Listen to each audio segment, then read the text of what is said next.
Assalamualaikum warahmatullahi wabarakatuh. Bagi subjek Citra Sistem Kewangan Islam PPPG 2912, kumpulan kami memilih tajuk Analisis Hubungan Antara Penentu Pemilihan Bank Menurut Muslim Ideal dengan Gelagat Pemilihan Bank Islami dalam kalangan Muslim di Terengganu. Melalui video ini, kami akan menerangkan bagaimana Muslim di Terengganu memilih bank Islami untuk diri mereka. Ahli kumpulan 14 terdiri daripada Putri Hazmia, saya sendiri iaitu Nur Arifah Syazwana binti Rahman dan seterusnya Nurul Rashidah binti Roslan. Kajian ini mempunyai 6 bahagian iaitu yang pertama, ianya akan menunjukkan tentang bahagian pengenalan dan bahagian kedua ialah menunjukkan faktor kepatuhan beragama dan gelagat seseorang pengguna. Bahagian yang ketiga pula ialah model konsep PPBMMI iaitu penentu pemilihan bank menurut Muslim Ideal. Yang keempat akan menunjukkan bahagian metodologi dan yang kelima merupakan dapatan dan perbincangan dan bahagian terakhir akan membincangkan tentang kesimpulan kajian.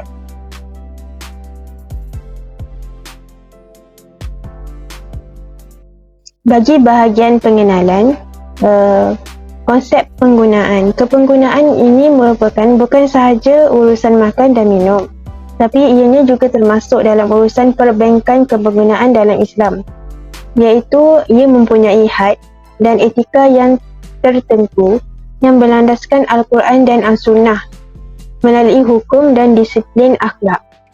Tanpa Al-Quran dan As-Sunnah ini, ianya Muslim tidak akan melakukan urusan dengan dorongan akidah. Persoalan kajian ini adalah apakah wujudnya masyarakat ideal seperti yang diimpikan? Bagaimanakah realitinya di Malaysia, terutamanya di Terengganu? Hal ini kerana Terengganu merupakan negeri yang amat mempunyai umat Islam yang ramai. Seterusnya, bagaimanakah masyarakat Terengganu terdedah kepada suasana pemerintahan Islam? Sejak sekian lamanya akan bergelagat menurut lunas-lunas Islam. Artikel yang dipilih ini terbahagi kepada 5 bahagian.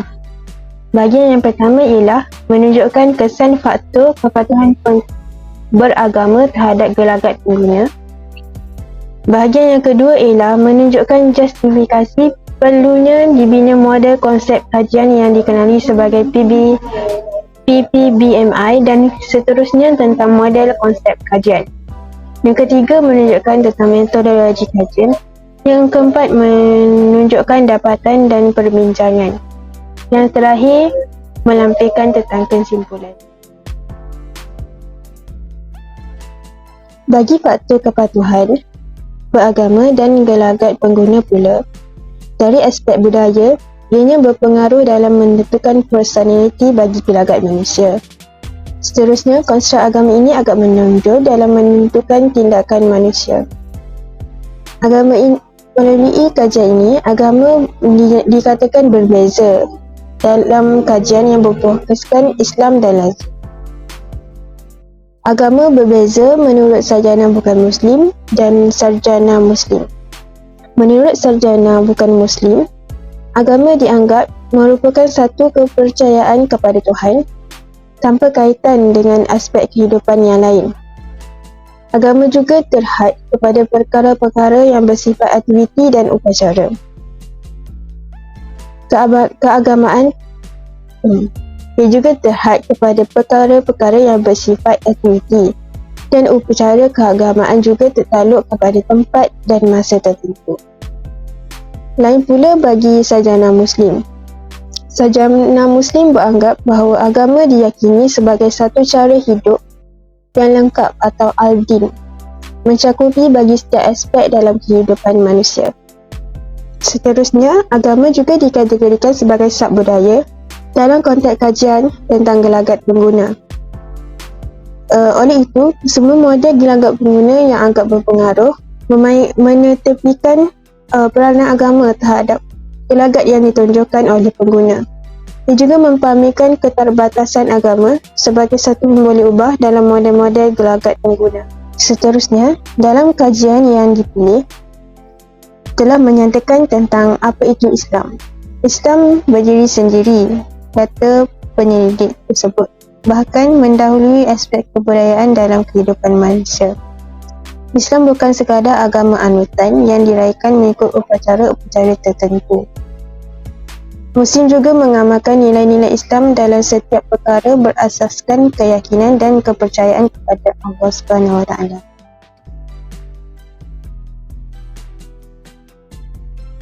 Pada bahagian ini, ianya akan membincangkan tentang isu penting yang jarang diberikan perhatian oleh kajian, iaitu yang pertama, penggunaan alat analisis yang berlainan untuk menentukan faktor yang menentukan pemilihan institusi perbaikan Islam yang menyebabkan setiap kajian mempunyai hasil yang berlainan. Isu ini ialah diutamakan kerana setiap analisis atau setiap kajian yang dijalankan menggunakan analisis yang berlainan. Ianya akan memberikan faktor yang berlainan kerana menggunakan analisis yang berlainan. Isu yang kedua ialah pengaruh budaya dan agama yang berlainan. Faktor pengaruh utama merupakan pengaruh yang penting bagi setiap individu dalam menentukan pemilihan bank yang akan digunakan. Setiap individu mempunyai pengaruh budaya dan agama yang berlainan. Hal ini menyebabkan faktor mereka untuk menggunakan bank Islam adalah berbeza. Bagi metodologi kajian, dalam sampel terdapat 4 ciri populasi kajian. Yang pertama, pengguna yang pernah menggunakan mana-mana kemudahan perbankan Islam sama ada untuk tujuan simpanan, pelaburan, pembiayaan atau penggunaan mana-mana perkhidmatan perbankan Islam. Yang kedua, pengguna yang beragama Islam. Yang ketiga, pengguna yang merupakan rakyat negeri Terengganu. Dan yang keempat, pengguna yang menetap di Terengganu. Seterusnya, pada era 90-an, Kerajaan Negeri Terengganu telah melaksanakan pemerintahan berteraskan Islam yang dikenali sebagai Wawasan Sihat, iaitu Pejabat Setiausaha Kerajaan Terengganu pada tahun 1999. Seterusnya, menerapkan agenda membangun bersama Islam pada tahun 1999 hingga 2004 yang pada ketika itu berada di bawah pemerintahan Parti PAS Agama Islam se-Malaysia dikenali sebagai PAS. Dan yang ketiga, tampuk pemerintahan negeri kepada Parti Barisan Nasional iaitu BN, pemerintahan berteraskan Islam tetap diteruskan dengan slogan Islam Hadari. Kajian ini merupakan satu-satunya kajian ilmiah yang dijalankan di Terengganu bagi meneliti penerimaan masyarakat Terengganu terhadap sistem perbankan Islam. Dalam kajian ini, pengguna Muslim di Terengganu dipilih sebagai responden kajian dan kaedah persampelan keselesaan iaitu dikenali sebagai convenience sampling digunakan. Seterusnya, saya akan menerangkan tentang aliran kajian. Yang pertama, setiap pengguna terpilih yang datang berurusan di lokasi persampelan akan didekati dan diminta kebenaran untuk menjadi responden kajian. Yang kedua, responden diberikan borang soal selidik kajian.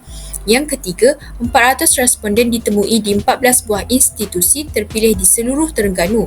Yang keempat, puratanya 35 orang responden dipilih di setiap institusi tersebut, iaitu 490 per 14 buah institusi sama dengan 35 orang.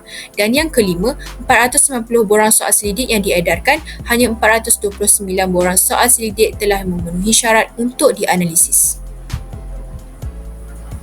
Bagi instrumen kajian pula, ianya dikenali sebagai PPB-MMI dan mengandungi 40 item yang berupaya meneliti kepatuhan Muslim dalam aspek pemilihan IPI. Dalam kajian ini terdapat jadual 1 yang menerangkan tentang PPB-MMI. Dalam PPB-MMI, terdapat 2 konstruk yang terdiri daripada konstruk intrinsik dan konstruk ekstrinsik. Dalam konstruk intrinsik iaitu dimensi terdiri daripada pertimbangan halal dan haram, penggunaan berkualiti, pulangan maslahat dan penggunaan mengikut keutamaan. dan konstruk ekstrinsik dimensinya terdiri daripada reputasi dan pengesyoran, ciri-ciri produk dan perkhidmatan, keselesaan dan pemasaran dan pengiklanan. Seterusnya, terdapat 3 prosedur bagi memastikan kesahan instrumen dalam PPB-MMI.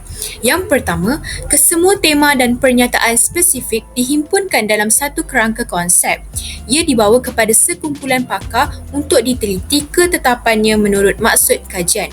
Yang kedua, setiap pakar telah diminta untuk menyemak, memberi pandangan dan cadangan tentang kandungan alat ukuran dan bahasa. Dan yang ketiga, maklum balas daripada sekumpulan pakar ini menjurus kepada penyingkiran, penambahan dan pengubahsuaian bagi setiap dimensi dan elemen yang telah dibentuk. Berikut merupakan jadual 2 di mana menerangkan tentang nilai perkali alpha Cronbach bagi setiap dimensi dalam PPB-MMI iaitu sebelum dan selepas penyingkiran item. Dalam jadual ini kita dapat mengetahui alpha Cronbach sebelum mempunyai keseluruhan PPB-MMI sebanyak 0.941 terdiri daripada 40 item dan alpha Cronbach selepas mempunyai keseluruhan PPMMI 0.947 iaitu 39 item.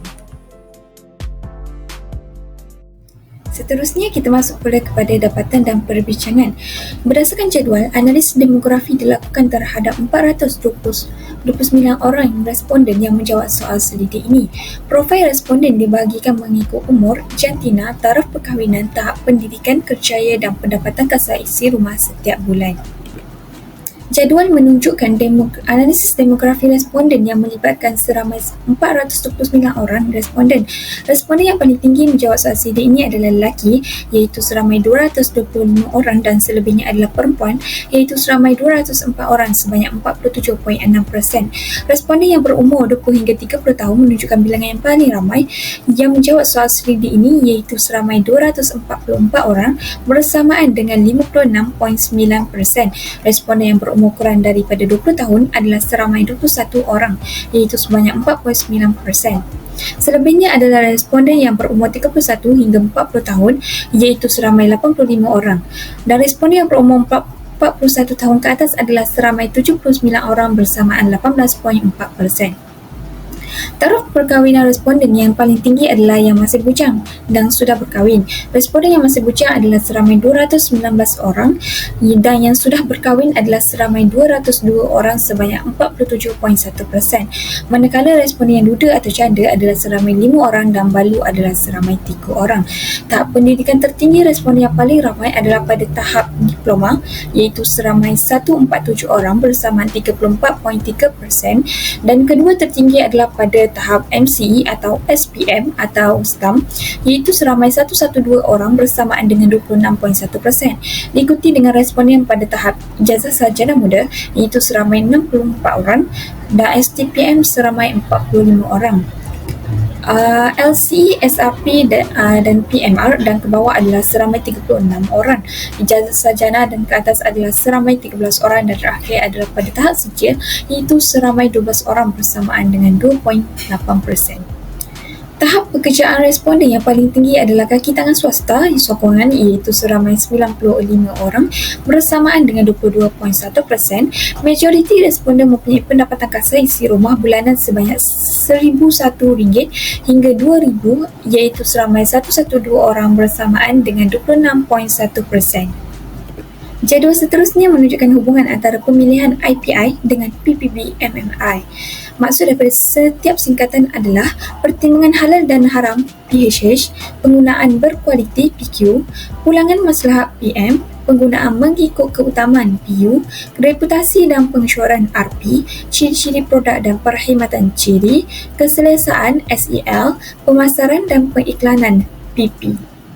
Secara kesimpulannya, keputusan analisis korelasi Pearson seperti jadual di atas menunjukkan bahawa terdapat hubungan yang positif dan signifikan antara gelagat pemilihan IPI dengan kesemua dimensi PPB-MMI. Rumusan yang pertama boleh kita buat adalah hubungan antara pemilihan IPI dengan PPB MMI yang mengandungi nilai-nilai Islami adalah positif. Hal ini mempamerkan bahawa semakin kuat tanggapan responden terhadap kepentingan faktor agama, semakin tinggi tahap keutamaan untuk menggunakan kemudahan perbankan Islam. Yang kedua adalah kekuatan hubungan antara gelagat pemilihan IPI dengan PPB MMI adalah di tahap sederhana dengan dimensi PHH iaitu pertimbangan halal dan haram berada pada kedudukan pertama, manakala dimensi RP iaitu reputasi dan pengesyoran pada kedudukan terakhir. Rumusan kedua ini adalah kaitannya dengan dorongan sebenar pemilihan IPI dalam kalangan pelanggan Muslim. Keterlibatan mereka dalam kedua-dua bentuk kemudahan perbankan sama ada Islamik maupun konvensional menjelaskan betapa pemilihan IPI didorong oleh motivasi agama secara sifat bukannya maknawi. Dengan kata lain, segelintir Muslim di Terengganu yang berurusan dengan IPI bukanlah didorong oleh rasa insaf dan takut terhadap siksaan Allah SWT atas mereka yang terlibat dengan kegiatan riba, tetapi hanya sekadar mengikut ragam masa kini bahawa orang Islam itu perlu memilih sesuatu yang Islami.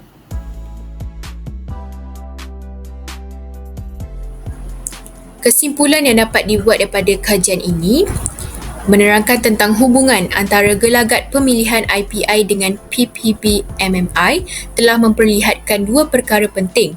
Yang pertama, arah, dan yang kedua, kekuatan hubungan antara keduanya. Bagi perkara pertama, arah hubungan antara gelagat pemilihan IPI dengan PPB MMI adalah positif, sekaligus membenarkan premis yang ditimbulkan dalam bahagian awal artikel ini. Yang kedua, semakin kuat tanggapan Muslim di Terengganu terhadap kepentingan faktor agama, semakin tinggilah tahap keutamaan untuk menggunakan kemudahan perbankan Islam. Bagi perkara kedua iaitu kekuatan hubungan antara keduanya, kekuatan hubungan antara gelagat pemilihan IPI dengan PPB MMI hanyalah di tahap sederhana, dengan dimensi PHH berada pada kedudukan pertama, dimensi RP pada kedudukan terakhir.